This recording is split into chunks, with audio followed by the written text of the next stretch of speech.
प्यारे विद्यार्थियों, आप सभी का एक बार फिर से अजय एकेडमी यूट्यूब चैनल पर हार्दिक स्वागत है। तो ठोस अवस्था हम पढ़ रहे थे और लेक्चर फर्स्ट हमने पढ़ लिया था।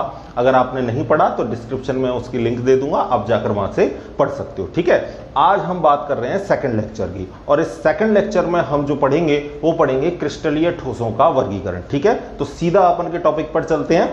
तो हमारा हेडिंग जो है हमारी वो है क्रिस्टलीय ठोसों का वर्गीकरण। अब जो क्रिस्टलीय ठोस हैं उनको अंतर आणविक आकर्षण बल के ऊपर कितने भागों में बांट दिया? 4 भागों में। भाई जो अवयवी कण हैं वो आपस में किस बंध से बंधे हुए हैं, ठीक है, उनके बीच में कौन सा अट्रैक्शन फोर्स है, उसके अकॉर्डिंग उनको कितने भागों में बांट दिया? 4 भागों में बांट दिया। ठीक है, नंबर 1 हो गया आपका आणविक ठोस, दूसरा हो गया आपका आयनिक ठोस, तीसरा हो गया आपका धात्विक ठोस, और चौथा हो गया आपका सहसंयोजक या नेटवर्क ठोस। ठीक है, एक एक को डिटेल से हम बारी बारी से पढ़ेंगे। ठीक है, तो पहला जो हमारा टाइप आ जाता है वो कौन सा आ जाता है? आणविक ठोस। अब यहां पर देखो, आपको हर एक ठोस में 2 बातें आपको आवश्यक तौर से लिखनी है। कौन कौन सी? कि पहला तो उसमें अवयवी कण कौन है।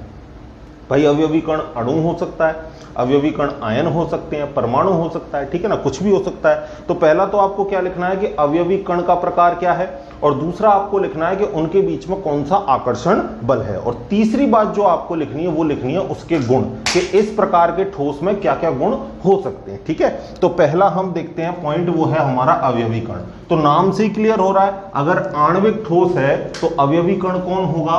अणु होगा भाई। ठीक है, तो अवयवी कण हमारा अणु हो गया।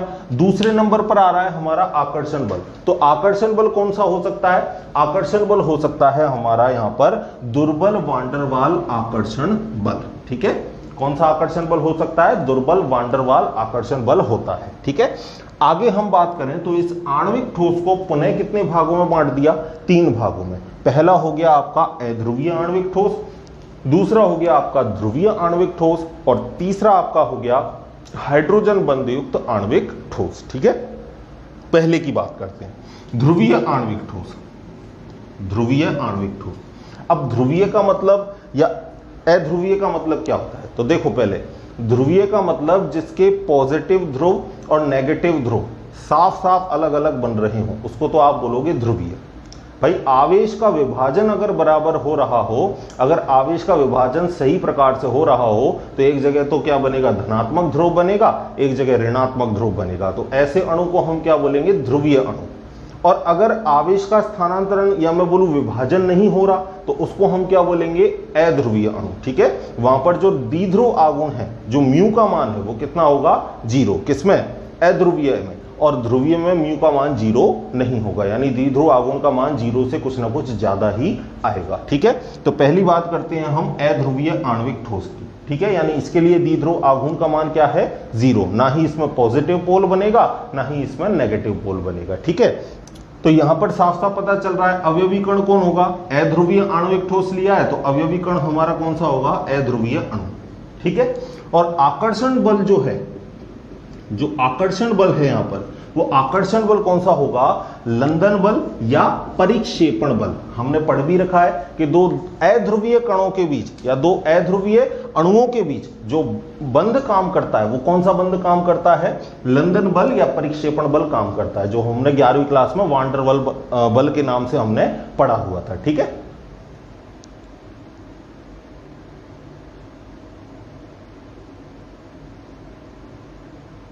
देखो अब गुण कौन कौन से हैं इसके लिए। तो पहली बात, ये नर्म व विद्युत के कैसे होते हैं? कुचालक होते हैं। कौन? आपके अध्रुवीय आणविक ठोस। दूसरा गुण कौन सा हो गया? कि इनके गलनांक और क्वथनांक के मान बहुत कम होते हैं। अब गलनांक और क्वथनांक के मान बहुत कम होंगे तो ये सामान्य ताप पर क्या हो जाएंगे? वाष्पित हो जाएंगे। ठीक है ना भाई। अगला पॉइंट देखो, कमले के ताप पर ये द्रव या गैसीय अवस्था में होते हैं। ये 3 पॉइंट आपके क्लियर हो गए। एक दूसरे पॉइंट को मैं थोड़ा सा हाईलाइट करूंगा कि देखो, आप समझो कि वाष्पशील क्यों हो जाते हैं। जैसे आपके पास कोई एक सब्सटेंस है, इसको मैं नाम दे देता हूं A और दूसरे वाले को नाम दे देता हूं मैं B। ठीक है, तो ये जो पदार्थ A है उसका जो क्वथनांक है वो कितना है? 100 डिग्री सेल्सियस। ठीक है, 100 डिग्री सेल्सियस। और जो B है उसका मान के चलो सिर्फ और सिर्फ क्वथनांक कितना है? 10 डिग्री सेल्सियस। ठीक है, तो जब रूम टेम्परेचर पर आप आओगे तो आपको पता है इसको तो उबालने के लिए आपको 100 डिग्री सेल्सियस टेम्परेचर देना पड़ेगा, तब जाके ये उबलेगा और उबलने के बाद इसकी क्या बनेगी, भाप बनेगी।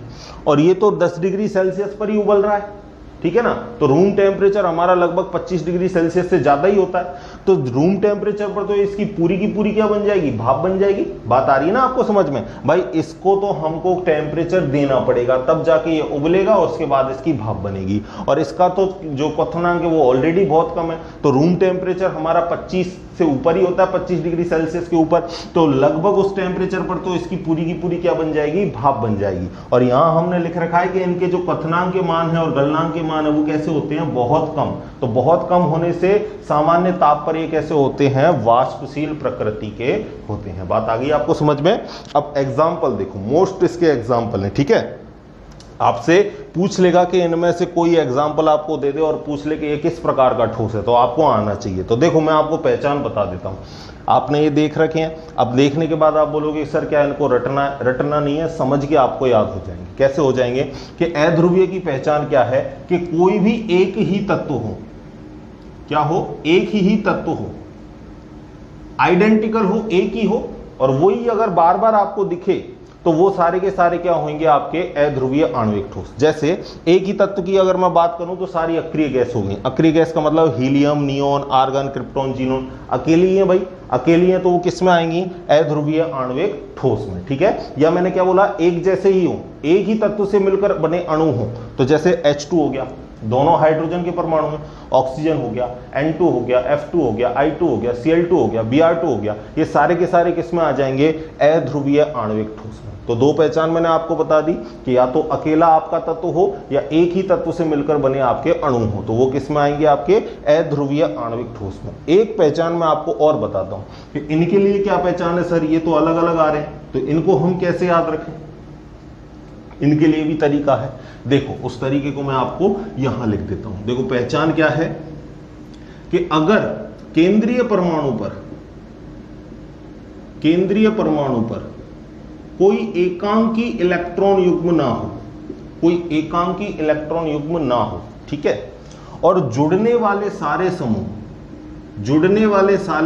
समूह कैसे हों, एक जैसे हों, तो वो किस में आएंगे भाई, अध्रुवीय आणविक ठोस में। जैसे एक एग्जांपल से मैं आपको समझा दूंगा। CH4 को देखो, कार्बन कौन से वर्ग का है, ये 14वें वर्ग का। तो संयोजकता को उसके इलेक्ट्रॉन कितने होंगे, 4, तो 4 इलेक्ट्रॉन रख दिया आपने, ठीक है।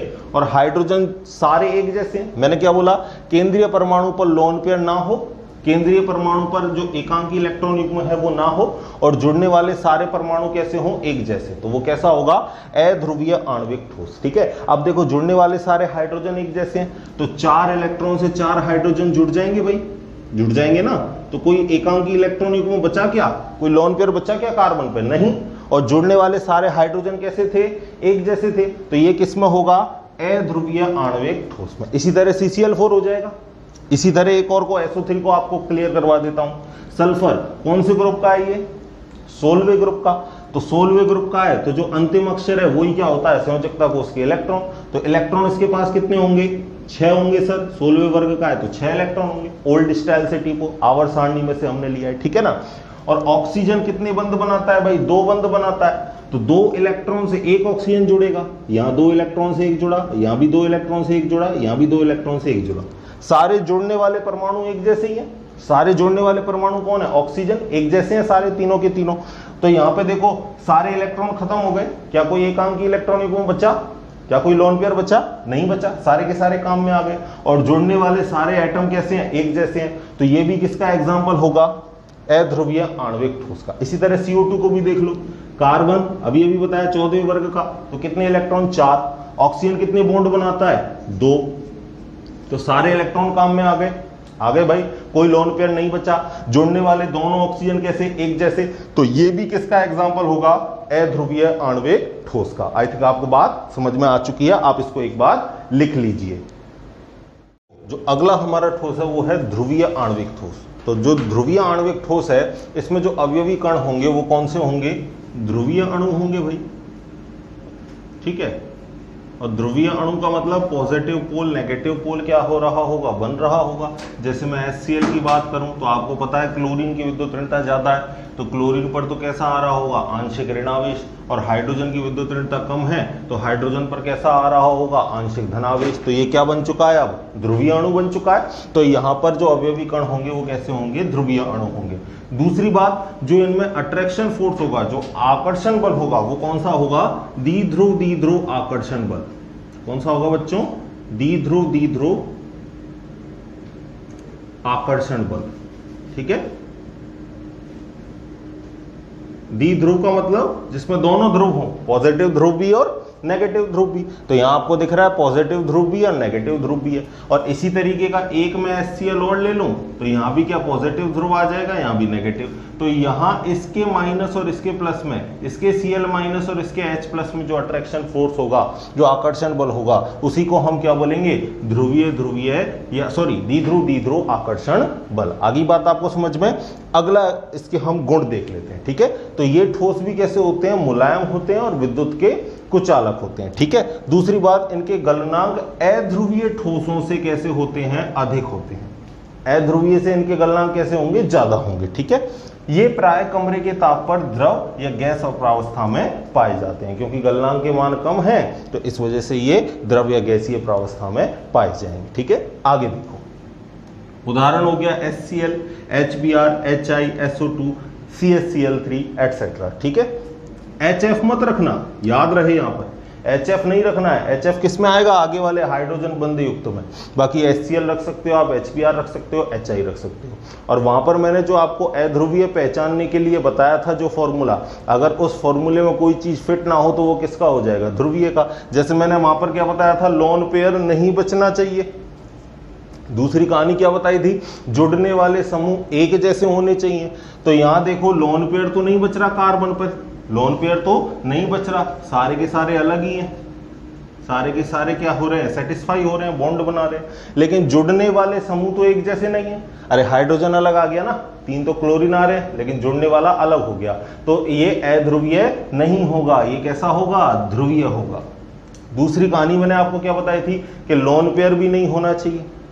दूसरी SO2 में देखो कौन सा वर्ग है भाई, 16वां, तो कितने इलेक्ट्रॉन होंगे, 6 इलेक्ट्रॉन होंगे, 6 रख दिए। ठीक है, कितने ऑक्सीजन लगाने हैं आपको, 2 ऑक्सीजन लगाने हैं।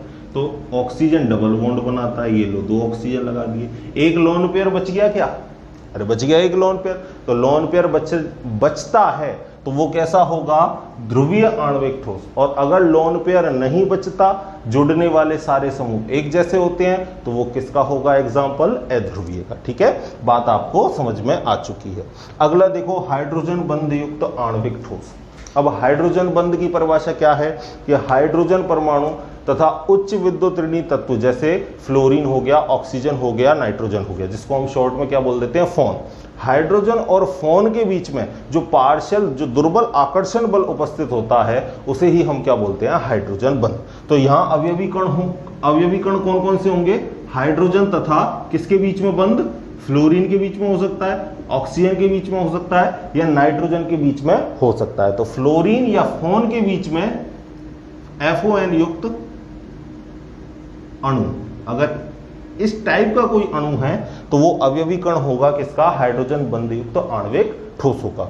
अगला आकर्षण बल की बात करें तो आकर्षण बल इसमें आपको साफ साफ पता चल रहा है, कौन सा आकर्षण बल होगा, हाइड्रोजन बंध आकर्षण बल इसमें पाया जाएगा। ठीक है, अब इसके हम कुछ गुण देख लेते हैं। तो गुण इसके क्या क्या है, नंबर 1 देखो, ये ध्रुवीय और अध्रुवीय ठोस की अपेक्षा कैसे होते हैं, कठोर। बहुत अच्छा है भाई, पहला गुण ही। ये जो ध्रुवीय हमने पहले पढ़े थे, अध्रुवीय जो हमने पहले पढ़े थे, उन दोनों से इनके जो कठोरता के मान है वो कैसे होंगे, ज्यादा। ठीक है, अब इसका एक एग्जांपल हमने बर्फ ले रखा है, आइस ले रखा है, H2O सॉलिड की फॉर्म में, यानी बर्फ। तो आपको पता है जो बर्फ है वो ईंट से भी ज्यादा कैसी होती है भाई, कठोर होती है। एक आप ईंट को तोड़ो और एक बर्फ की सिल्ली को तोड़ो जो अच्छी तरीके से जमी हुई है, तो जो बर्फ की सिल्ली है वो ज्यादा कठोर होती है। इस वजह से जो सियाचिन वगैरह में जो सैनिक, जो हमारे सैनिक हैं, वो उनकी दुर्घटना में क्या हो जाती है, शहीद हो जाते हैं वो, तो आपको पता है उनकी जो ठंड से जो मौत है वो तो बाद में होगी, लेकिन जो बर्फ के कारण, जो सिल्लियों के कारण जो चोटें लगती हैं, उन चोटों के कारण उनकी जो मृत्यु है वो पहले हो जाती है। तो कहने का मतलब इन द शॉर्ट में जो बात आती है वो ये है कि जो आइस है वो ईंट से भी ज्यादा कैसी है, कठोर है। तो कहने का मतलब इनके जो कठोरता के मान होंगे वो किससे ज्यादा होंगे, ध्रुवीय से और अध्रुवीय से। दूसरी बात, इनके गलनांक कैसे होते हैं भाई, निम्न होते हैं, क्योंकि आइस है 0 डिग्री सेल्सियस पर मेल्ट हो जाती है, ठीक है। तो गलनांक के मान भी कैसे होते हैं इनके, निम्न। अगला, विद्युत के ये भी कैसे होते हैं, कुचालक होते हैं, ठीक है ना। अगर इनको जल में घोल दो तो वो एक बात अलग है, ठीक है। बाकी ठोस अवस्था में विद्युत के ये कुचालक होते हैं। ये प्राय सामान्य ताप पर द्रव या निम्न ताप पर ठोस होते हैं। रूम टेम्परेचर पर ये जनरली द्रव अवस्था में होते हैं, और अगर टेम्परेचर कम कर दो तो ये ठोस अवस्था में आ जाते हैं। जैसे पानी है रूम टेम्परेचर पर द्रव अवस्था में, और पानी का अगर हम टेम्परेचर 0 डिग्री सेल्सियस तक घटा दें तो वो किस में बदल जाता है, ठोस अवस्था में बदल जाता है, ठीक है। एग्जाम्पल देख लो, HF, H2O, NH3 आ रहा है आपका फोन। और इसी तरीके से क्या आ गया आपका, एथेनोइक एसिड। यहां भी क्या होते हैं, दो एथेनोइक एसिड के बीच में आपस में क्या बनता है, हाइड्रोजन बंध, ठीक है। इसी तरह अल्कोहल में क्या बनता है, हाइड्रोजन बंध। और आपकी जितनी भी शर्कराएं हैं, चाहे ग्लूकोज हो, फ्रक्टोज हो, सुक्रोज हो, उन सब में भी क्या बनता है, हाइड्रोजन बंध। तो ये आपको स्पेशली याद रखना है, ठीक है। तो यहां आपके लिए मैंने ध्रुवीय और हाइड्रोजन बंध वाले आणविक ठोस बता दिए, आप इनको एक बार लिख लीजिए, ठीक है। अगला जो हमारा ठोस है वो है आयनिक ठोस, ठीक है। अब जो आयनिक ठोस में जो अवयवी कण होंगे वो कौन होंगे, आयन, या तो धनायन होंगे या क्या होंगे, ऋणायन होंगे। तो हम क्या लिख सकते हैं अवयवी कण में, कि विपरीत आवेशित आयन होंगे, विपरीत आवेशित आयन। कहने का मतलब या तो धनायन होंगे या ऋणायन होंगे। और आयनों में जो आकर्षण बल होता है उसे हम क्या बोलते हैं, आयनिक बंध, ठीक है ना। या हम उसे और क्या नाम दे सकते हैं, स्थिर वैद्युत आकर्षण बल, स्थिर वैद्युत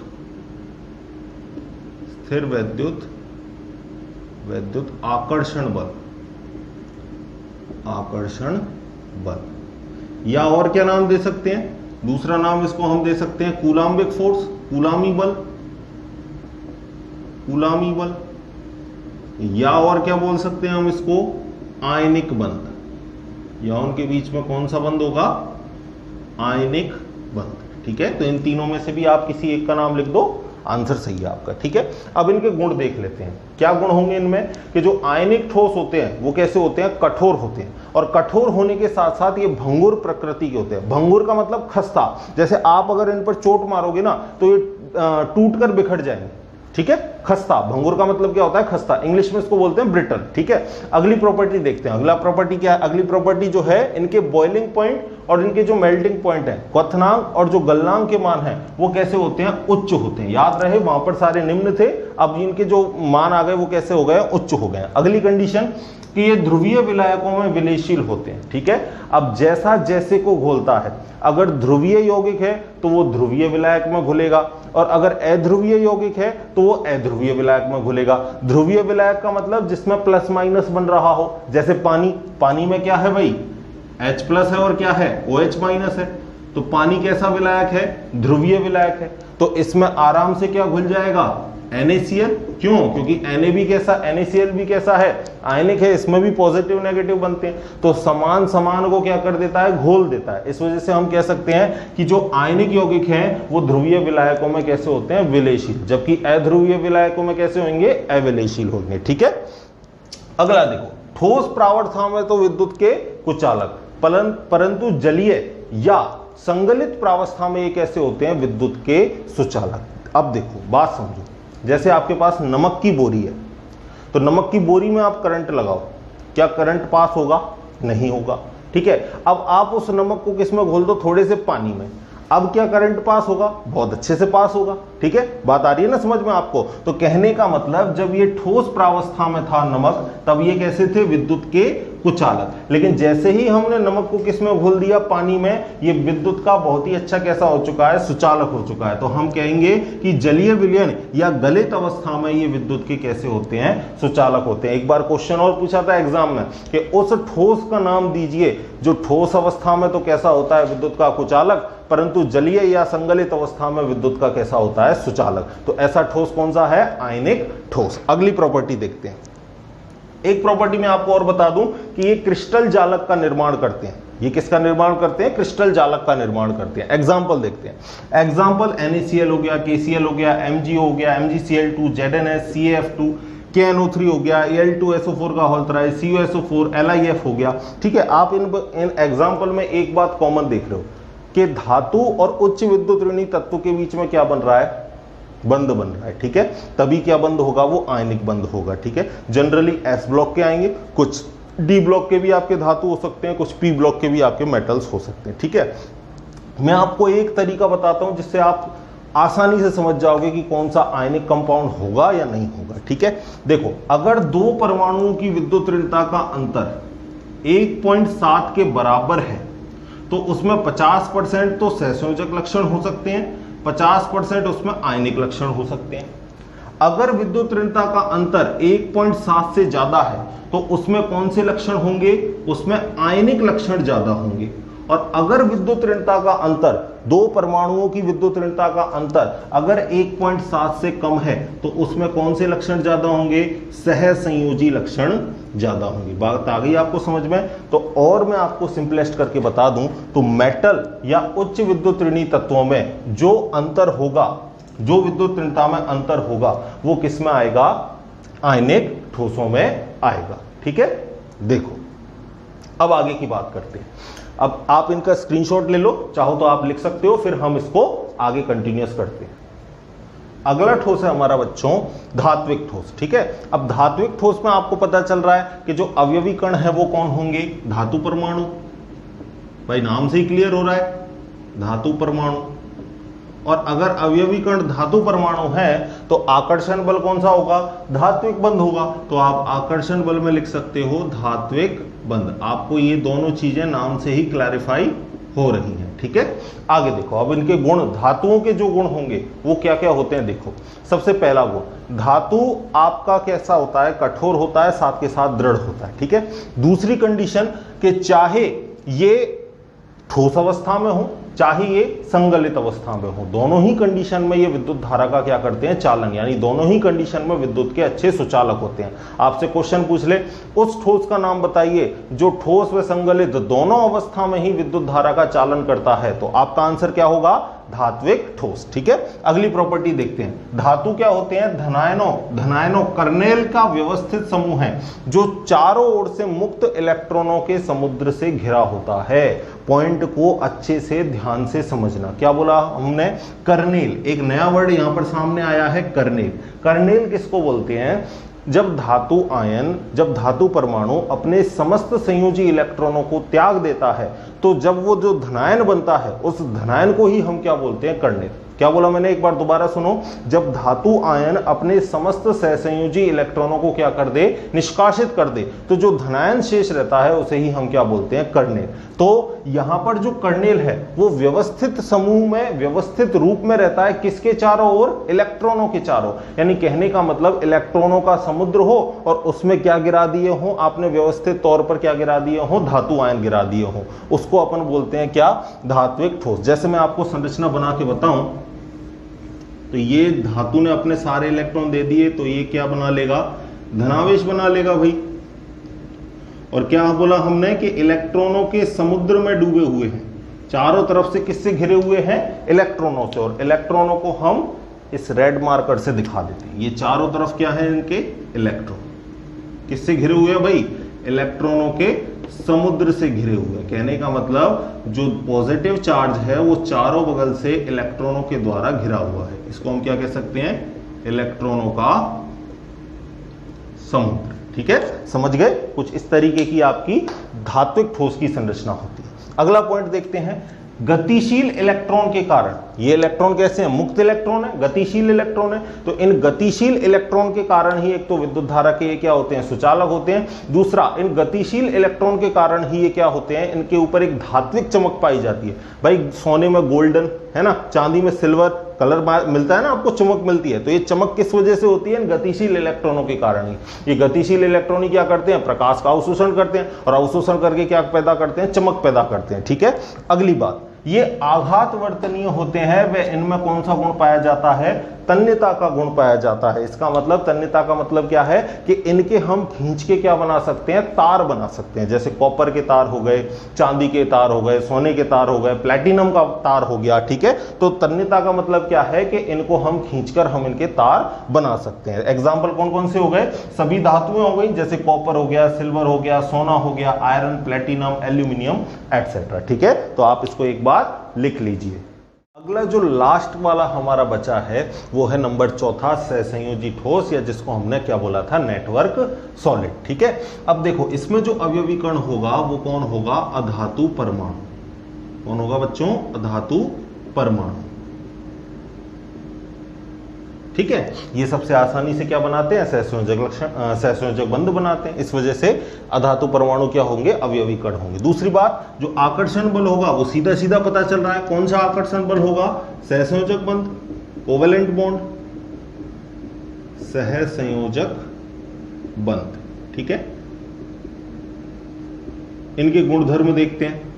पहला गुणधर्म, इन्हें विशाल अणु, मैक्रोमोलिक्यूल कहते हैं। विशाल अणु क्यों कहते हैं, देखो 11वीं क्लास में हमने सहसंयोजक बंध पढ़ा था कि सहसंयोजक बंध की कैसी प्रकृति होती है, दिशात्मक। वो एक निश्चित दिशा में क्या करता है, कक्षकों से अतिव्यापन। तो इस तरीके से क्या करते हैं, जितनी भी पॉसिबल डायरेक्शन है, जितनी भी पॉसिबल दिशाएं, उनमें ये सहसंयोजक बंध बना बना के एक बड़ा नेटवर्क निर्माण करते हैं, एक बड़ा सा 3D नेटवर्क बनाते हैं। इस वजह से इनको हम क्या बोलते हैं, विशाल अणु, या इंग्लिश में अपन इनको क्या बोलेंगे, मैक्रो मॉलिक्यूल। ठीक है, अगली प्रॉपर्टी देखते हैं, ये अत्यधिक कठोर होते हैं। सबसे ज्यादा कठोर अगर हमने जितने भी पढ़े हैं उनमें से होगा तो कौन सा होगा, सहसंयोजी ठोस होगा, नेटवर्क ठोस होगा। लेकिन एक अपवाद है इसमें, कौन है, ग्रेफाइट। ग्रेफाइट कैसा होता है, मुलायम होता है। ठीक है, आगे इसका रीजन भी अपन पढ़ते हैं, ये सारी कहानी क्यों होती है। ये ठोस विद्युत के कुचालक होते हैं, यानी ये सारे के सारे कैसे होते हैं, विद्युत के कुचालक। लेकिन इनमें से जो एक है ग्रेफाइट, वो कैसा होता है, विद्युत का सुचालक। क्यों होता है, क्योंकि जो ग्रेफाइट है उसकी परतीय संरचना में एक फ्री इलेक्ट्रॉन बच जाता है, जिसकी वजह से वो फ्री इलेक्ट्रॉन क्या करेगा, रोटेशन करेगा, और विद्युत धारा का क्या करेगा, चालन करेगा। तो ग्रेफाइट में क्या होता है, विद्युत धारा का चालन। इस वजह से ग्रेफाइट तो विद्युत का सुचालक है। बाकी जितने भी हैं, हीरा हुआ, और भी जितने भी सहसंयोजी ठोस हैं, वो कैसे होते हैं, विद्युत के कुचालक होते हैं। ठीक है, इसका रीजन मैं आपको और बताता हूं। देखो हीरे की संरचना में क्या होता है, एक कार्बन परमाणु 4 कार्बन परमाणु से जुड़ा रहता है, तो कोई भी यहां पर फ्री इलेक्ट्रॉन नहीं बचता। लेकिन ग्रेफाइट की परतीय संरचना में क्या होता है कि जो एक ग्रेफाइट है वो 3 कार्बन से, ग्रेफाइट की संरचना में जो एक कार्बन है वो कितने कार्बन से जुड़ा हुआ होता है, 3 कार्बन से जुड़ा हुआ होता है। तो कार्बन के संयोजी इलेक्ट्रॉन कितने होते हैं, 4, तो 3 तो बंद बना लेते हैं, एक क्या बच जाता है इसमें, फ्री इलेक्ट्रॉन। तो इस फ्री इलेक्ट्रॉन की वजह से यहां पर क्या होता है, विद्युत धारा का चालन होता है। यानी ग्रेफाइट में तो कार्बन पर कौन सा संकरण होता है, sp2, जबकि हीरा में कार्बन पर कौन सा संकरण होता है, sp3। ठीक है, इससे भी आप आंसर लगा सकते हो। आपसे क्वेश्चन पूछेगा 1 नंबर का ज्यादा से ज्यादा कि क्यों ग्रेफाइट विद्युत धारा का चालन करता है, तो आप आंसर दे सकते हो। ठीक है, इनके गलनांक के मान अत्यधिक होते हैं, यानी चारों की अगर हम बात करें तो सबसे ज्यादा अगर गलनांक किसी का होगा तो वो किसका होगा, सहसंयोजी ठोस का। ठीक है, अब देखो आपसे क्वेश्चन पूछ ले कि तापीय स्थायित्व या गलनांक के मान किसके ज्यादा होते हैं, हीरा और ग्रेफाइट में से, तो आप आंसर दोगे किसका, ग्रेफाइट का। डायरेक्ट क्वेश्चन बनता है, इस वजह से मैंने आपको लिखवा रखे हैं। ठीक है, और घनत्व और कठोरता की बात करें तो घनत्व और कठोरता किसका ज्यादा होता है, हीरा का ज्यादा होता है एज कंपेयर टू ग्रेफाइट के। ठीक है, एग्जांपल देख लो, हीरा हो गया, ग्रेफाइट हो गया, सिलिका कार्बाइड हो गया, बोरोन नाइट्राइड हो गया, ठीक है, एल्यूमिनियम नाइट्राइड हो गया, सिलिका हो गया, क्वार्टज हो गया। ठीक है, ये सारे किसके एग्जांपल हैं, सहसंयोजी ठोस के। आप फटाफट लिखो, फिर इसके बाद हम पेपर में आए हुए एक क्वेश्चन को देखते हैं। देखो एक क्वेश्चन मैंने आपके लिए लिख दिया है, ये क्वेश्चन आपको पूछा जा चुका है, तो आपको ध्यान देना है, ठीक है। मैंने आपको एग्जांपल्स के क्या बना रखे हैं, 5 ग्रुप बना रखे हैं, आपको पहचानना है ये ग्रुप किससे संबंधित है, ठीक है। तो देखो पहला ग्रुप देखो, बेंजीन, यूरिया, अमोनिया, जल, आर्गन, P4O10, I2 और P4। यहां आपको पता चल रहा है अमोनिया और जल हाइड्रोजन बंध युक्त तो हो गए, ठीक है ना। I2 P4 ये किसके हो गए, अध्रुवीय के एग्जाम्पल हो गए, ठीक है। आर्गन ये भी किसका होगा, अध्रुवीय का। P4O10 ये किसका हो गया, ध्रुवीय का एग्जाम्पल, क्योंकि इस पर लोन पेयर बचेगा, ठीक है। तो कहने का मतलब ये सारे जो एग्जाम्पल हैं वो किसके उदाहरण हैं, आणविक ठोस के, ठीक है। क्योंकि ध्रुवीय, अध्रुवीय और हाइड्रोजन बंध युक्त की हमने बात किसमें करी थी, आणविक में। दूसरा देखो, पोटेशियम सल्फेट, फॉर्मूला लिख रखा है मैंने K2SO4, zinc sulphide ZnS, ammonium phosphate और लिथियम ब्रोमाइड, ये किसके एग्जाम्पल हो गए, धातु के लवण आ गए, तो ये किसके एग्जाम्पल हो गए, आयनिक ठोस के। किसके हो गए, आयनिक ठोस के, ठीक है। अगला एग्जाम्पल देखो, रूबिडियम आ गया, टिन आ गया, पीतल आ गया। पीतल किसके कॉम्बिनेशन से बनता है, मिश्र धातु है, कॉपर और जिंक के संयोग से बनता है। इसी तरीके से कांसा किसके संयोग से बनता है, कॉपर और टिन के संयोग से, ठीक है। तो धातुएं आ गई, तो ये कौन सा है भाई, धात्विक ठोस। ये समूह किसका एग्जाम्पल है, धात्विक ठोस का एग्जाम्पल है। अगला देखो, ग्रेफाइट, सिलिका, कार्बाइड, सिलिकॉन, अभी अभी पढ़ा है इसको, तो कौन सा है भाई, ये सहसंयोजी या नेटवर्क ठोस, नेटवर्क ठोस, ठीक है।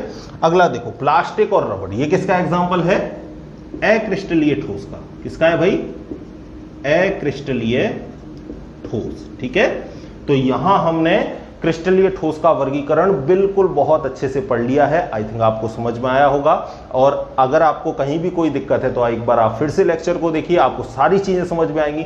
मजे लेकर आप आराम से पढ़िए, बाकी सारी जिम्मेदारी आपकी हमारी, ठीक है। तो मिलते हैं अगले वीडियो में, तब तक पढ़ते रहिए, खुश रहिए, धन्यवाद।